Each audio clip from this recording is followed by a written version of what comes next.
Yesu asifiwe. Wamama wababa asante sana. Nimshukuru Patriweka pamoja na wamama wanaotuongoza katika ibada. Wamenipa nafasi hii kusimulia na simulizi namba 3. Niwashukuru wenzangu waliopita, hongereni sana. Tumefanya vizuri. Amen. Simulizi namba 3 inatoka katika kitabu cha Samueli wa kwanza, mlango wa kwanza, mstari wa kwanza na ule wa 28 hadi wa 28. Samueli wa kwanza, mlango wa kwanza, mstari wa kwanza hadi ule wa 28 inamhusu mwanamke mwenzetu Hana wa baba mwanamke Hana, ndiye nitakayemsimulia. Simulizi hii inaletwa kwenu nami ni Waeli Saro au Mrs. Jonas Banshao. Amen. Hana alikuwa ni mwanamke ambaye aliolewa na mwanaume anayeitwa Elikana. Hana pamoja na mume wake waliishi katika kijiji au nchi ya Rama, lakini nchi ya milima ya Efraimu. Hana aliolewa na baadaye mume wake akamuoa mke wa pili. Jina la mke wa pili aliitwa Penina. Penina alikuwa na watoto, lakini Hana Mungu hakumjalia kupata watoto. Hana pamoja na familia yake, mume wake Elikana, walikuwa na taratibu ya kwenda Shilo kwa ajili ya kumwabudu Mungu na kumtolea sadaka. Huyu mwanamke Hana na mume wake na mwanamke mwenzake Penina pamoja na watoto wake Feniasi na wote walisafiri kwenda kutoa sadaka na kuabudu kule Shilo. Walikuwa wakifika Shilo, mume wake Elikana anawapa sadaka, na akiwapa sadaka Penina na watoto wake, mume wake alikuwa akiwapa sawa, lakini Hana alikuwa akimpa mara 2 kwa sababu ni mwanamke aliyekuwa anampenda sana. Alikuwa anampenda, ni kipenzi cha moyo wake. Hakujaliwa na sababu ya kutopata mtoto, lakini bado aliendelea kumpenda. Na Penina alipoona Hana anapendwa na anapewa sadaka mara 2, alichukia na akatumia nafasi ile kumtesa Hana sana. Na kiboko alichokitumia zaidi ni kwamba Hana hakuwa na mtoto, na alikuwa akimrudishia watoto wake na kumuonyesha ya kwamba yeye ni mwanamke aliyezaa, lakini wewe hauzai. Jambo lile lilimsikitisha Hana sana, na Hana alijisikia vibaya, lakini Hana aliendelea kunyenyekea na kutazama uso wa Mungu. Hana hakukata tamaa, Hana hakuyumba, Hana hakulalamika. Hana aliendelea kumtegemea Mungu na kujua ipo siku Mungu atampa mtoto. Walifanya hivyo kila kipindi walipokuwa wakiondoka kwenda Shilo. Lakini siku moja walipofika wakati wa kwenda Shilo, Hana alizamiria moyoni mwake, kipindi hiki lazima Mungu akafanye. Na walipofika kule Shilo, walitoa sadaka na walimwabudu Mungu. Na walipofika mahali pa kwenda kukaa ili wale na kunywa, Hana alipofika pale alishindwa kula na akashindwa kunywa. Machozi yakawa yanamtiririka sana kwa kuwa amejawa na uchungu. Na mume wake kipenzi alipoona ya kwamba Hana analia hali wala hanywi, alimwambia mke wake, unalia nini? Kwa nini moyo wako umeumia? Kwani mimi si zaidi ya hao watoto 10? Hana aliendelea kuhuzunika na akaondoka walipokuwa, akakimbilia hekaluni. Na alipofika kule hekaluni, Hana alipiga magoti akilia sana kimoyo moyo, na akaanza kumwomba Mungu akaweka naziri mbele za Mungu. Na naziri aliyoiweka mbele za Mungu, alimwambia Mungu, ikiwa unanitazama mimi mjakazi wako na kuliangalia teso langu na kunihurumia mimi, ukanipa mtoto mume, huyo mtoto nitakutolea na wala uwembe hautapita kinywani kwenye kichwa chake. Hana akiwa anaomba kule hekaluni, alikuwepo mtumishi wa Mungu kuhani Eli. Kuhani Eli alipomtazama Ana, aliona kama mwanamke aliyelewa, mwanamke aliyekunywa mvinyo. Kuhani Eli akajiongea taratibu na kumfuata Ana. Alipofika mahali Ana alipokuwepo, akamwambia, wewe mwanamke, utaacha lini kunywa mvinyo? Utaacha lini ulevi wako? Ana aliposikia hivyo alihuzunika, lakini alibubutikwa na akamjibu, mimi si mwanamke niliyelewa wala niliyekunywa mvinyo, kwa kuwa ni mwanamke mwenye roho iliyohuzunika. Akamwambia, mimi si mwanamke mlevi kama unavyonizania, ni mwanamke niliyobubutisha moyo wangu kwa Bwana, na ndivyo nilivyo. Ana, malaika Eli aliposikia maneno ya Ana, ule upako wa Ana Mungu akamuunganisha nao. Ana, malaika Eli akamwambia, enenda na Mungu akakupe haja ya moyo wako.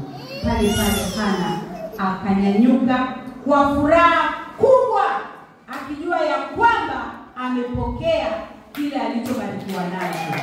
Hana akaenda akaungana na familia yake, akala akanywa, na baada ya Hana kumaliza kunywa, wao na familia yao wakaondoka, wakarudi nyumbani kwao.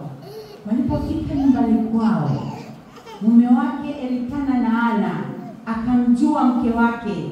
Kwa furaha waliokuwa nayo, Mungu akasikia maombi ya Hana, na Hana akapata mimba. Wakaendelea kulea mimba kwa furaha, wakaendelea kulea mimba kwa amani, na siku ya mimba ilipotimia, Hana akapata mtoto na jina lake akamuita Samueli. Yeye na mume wake walifurahi sana, na baada ya Hana kufurahi, mume wake akamwambia inabidi turudi Shilo, kwa sababu ilikuwa imefika kipindi kingine cha Hana kwenda Shilo ili wakatoe sadaka. Yule mwanamke Hana akamwambia mume wangu, mtoto huyu bado ananyonya na siwezi kwenda naye Shilo. Akamwambia mume wake ile nadhiri aliyomwekea Mungu, akamwambia, mtoto huyu nilimuomba kwa Mungu na nikaweka nadhiri kwa Mungu ya kwamba akinipa mtoto mume, huyu mtoto nitampa amtumikie madhabahuni, na kwa kuwa sasa ananyonya siwezi kwenda naye, kwa sababu sitoweza kwenda kumwacha hekaluni. Mume wake kwa upendo akaondoka, akaenda hekaluni, yeye Penina na watoto wake. Na waliporudi ikafika kipindi kingine, wakaondoka, ambapo mtoto wa Penina wa Hana alikuwa ameshakuwa mkubwa sana, na Hana amemwachisha, akaenda naye hekaluni. Hana alipofika hekaluni akamuona mtumishi Eli, alianguka kifudifudi, akamwambia, bwana wangu, mimi ni yule mwanamke ambaye nilikuja kuomba mbele ya madhabahu ya Bwana, na nikaweka na nadhiri na Mungu ya kwamba Mungu akinipa mtoto mume, huyo mtoto nitamtolea na wala wembe hautapita kichwani mwake, na mtoto wangu ndiye huyo, naomba upokee ili amtumikie Mungu. Na Hana pamoja na mume wake wakamwacha mtoto hekaluni. Samueli huyu tunayemsoma ndiye yule aliyempaka Daudi mafuta akamtumikia Mungu madhabahuni. Simulizi yangu imeishia hapo, lakini simulizi hii ina mambo matano inayotufundisha.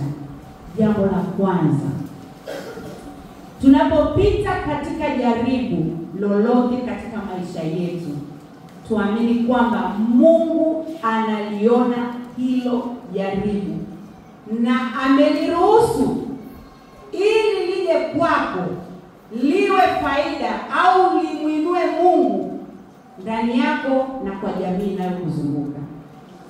Kama Ana ambavyo alimuinulia jaribu la kutokupata mtoto, maana Biblia inatuambia Ana alifungwa tumbo na Mungu, na hilo jaribu lilikuwa ni kusudi la Mungu ili Ana aje apate mtoto anayemtumikia madhabahuni, na hivi leo tunamsoma Samueli aliyempaka Daudi mafuta. Ni mimi na wewe kutambua ya kwamba tunapopita katika jaribu si wakati wa kulalamika wala kuona Mungu amekuacha. Ni wakati wa kujua ndio wakati Mungu yuko karibu na wewe kuliko vipindi vingine. Jambo la pili, somo hili au simulizi hii inatufundisha kwamba tunapopita mahali pagumu sana pa kuitisha mioyo yetu, tutambue ya kwamba hilo jaribu lina mwisho, na mwisho wake ni mzuri sana. Yaani si mwisho wa kuangamia, ni mwisho ambayo utayaona matunda mazuri kwenye maisha yako. Wewe endelea kumtazama Mungu tu. Wewe endelea kujitoa kwa Mungu kwa njia yoyote. Usipunguze kuomba wala kuungana na watumishi wa Mungu katika kumtolea Mungu.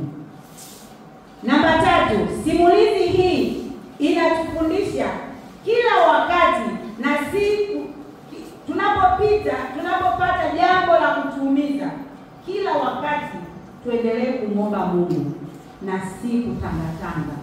Wakristo wapendwa, watu wa Mungu, tunapita kwenye majaribu mengi sana.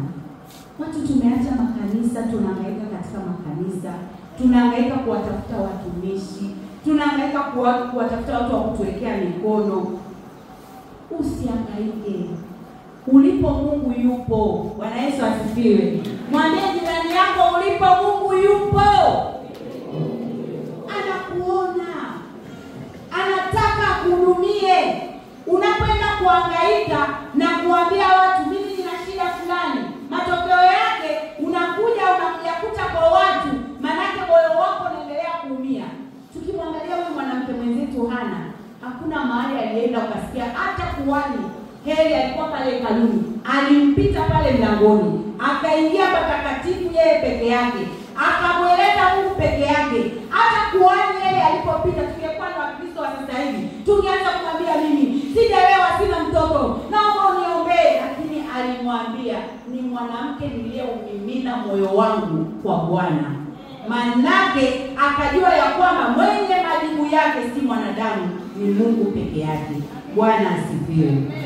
Simulizi hii ya Hana inatufundisha ya kwamba wababa, hata kama wamama tunapita mahali pagumu, endeleeni kutupenda. Elikana alimpenda mke wake, alimthamini mke wake, alimuona kama mwanamke mzuri, japokuwa alikuwa hana mtoto, lakini alimkumbatia na Mungu akawajibu siku moja. Majibu yako kwenye upendo, hayako kwenye magomvi. Simulizi hii inatufundisha wamama, hata kama tumebarikiwa, tuwaone wale ambao hawajabarikiwa, tuwaombee. Muombe mwanamke mwenzako, acha kumpitisha tena mahali pagumu kwa maneno yako, kwa vitisho vyako vya kuona kwamba yani umevaa gauni mwenzako hajavaa, wewe unajiona ndio kila kitu. Hapana, yupo Mungu atakayemkumbuka. Yeye badala ya kuvaa gauni anavaa masuti. Amen.